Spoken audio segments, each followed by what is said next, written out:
ኢትዮጵያ የሳቋንና እንግዲህ የደስታዋ ምንጭ የሆነውን አንድ ትልቅ ሰውን አታለች። እጅግ በጣም ልብን የሚሰብር ዜና በዛሬው ዕለት ተሰምቷል። እጅግ በጣም የሚያሳዝን ዜና ተሰምቷል። የምንወደውና ለሁላችን የሳንቅ ምንጭ የሆነው አርቲስት ነጻነት ወርቅነህ ከዚህ ዓለም በሞት ተለይቷል። አርቲስት ነጻነት ወርቅነህ ሆስፒታል እንደደረሰ ድንገት ህይወቱ እንዳለፈ ነው የተነገረው። ነፍስ ይማር እያልኩኝ ለቤተሰቡና ለአድናቂዎቹ መጽናናትን እመኛለሁ። እጅግ በጣም ይሄንን ሳይ ማመን አቅቶኝ ብዙ መረጃዎችን ሰርች አድርጌያለሁ፣ ግን እጅግ በጣም ደንግጫለሁ። ብዙ ሰዎችም ውሸት ነው እውነት አይደለም እያሉ ሲናገሩ ሌሎችንም ጥረት አድርጌ ነበር። ለማንኛውም እጅግ በጣም የምንወደውን እጅግ በጣም ሳምንቱን ስንጠብቅ በተለይ በኢቢኤስ የምናውቀውን ነጻነት ወርቅነህን እንግዲህ እጅግ በጣም ልብ በሚሰብር ሁኔታ አተናል። ኢትዮጵያ በአጠቃላይ በሀዘን ውስጥ በዚህ ሰዓት አለች። በዚህ ሰዓት አስደንጋጭ የተባለ አሳዛኝ ዜና ተሰምቷል። ተወዳጁ አርቲስት ነጻነት ወርቅነህ ከዚህ ዓለም በሞት መለየቱ እየተነገረም ይገኛል።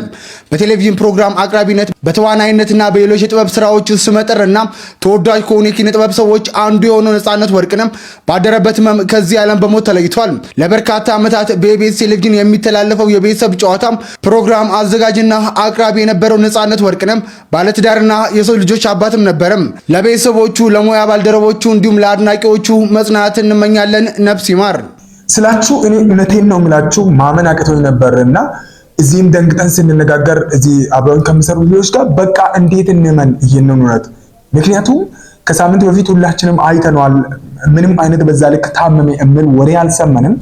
ነገር ግን በዚህ መልኩ ሆኖ ሳገኝ ማመን አቅቶኝ አሁንም ሰርች አድርግ ነበር፣ ገባውኝ አንዳንድ መረጃዎችን ለማየት ጥረት አድርግ ነበርና እጅግ በጣም በሚያሳዝን መልኩ እንግዲህ ሚዲያ በአጠቃላይ ስለዚህ እንግዲህ ስለ ጥበብ ሰው መሞት ሲዘግቡ አይቻለሁ።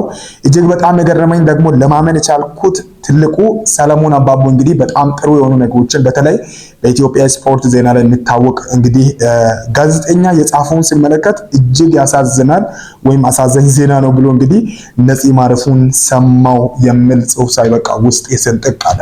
ለማንኛውም ኢትዮጵያ ትልቋን ሰው እኔ እንጃ ትልቋን ሰው የሳቋን ምንጭ እጅግ በጣም ትልቅ የሆነውን ሰው በዚህ ቀን አተናል። ለቤተሰቦቹ እንዲሁ ደግሞ ለልጆቹ፣ ለባለቤቱ እንዲሁ ደግሞ ለወዳጅ ዘመዶቹ መጽናናትን እኔም እመኛለሁ። ከዚህ ጋር ተያይዞ የሞቱ ምክንያት እንግዲህ ምንም እንደሆነ የተረጋገጠ ነገር የለም። ወደ ሐኪም ቤት ደርሶ እንዳረፈ ነው እንግዲህ እየተሰማ ያለው። ምንነካው የምናውቀው ነገር እስካሁን የለም። ለማንኛውም ግን ሁላችሁም ይህንን መረጃ ሼር አድርጉ ለወዳጆቹ ሁሉ። እንግዲህ ይህ ለኢትዮጵያ ትልቅ ሀዘን ነው።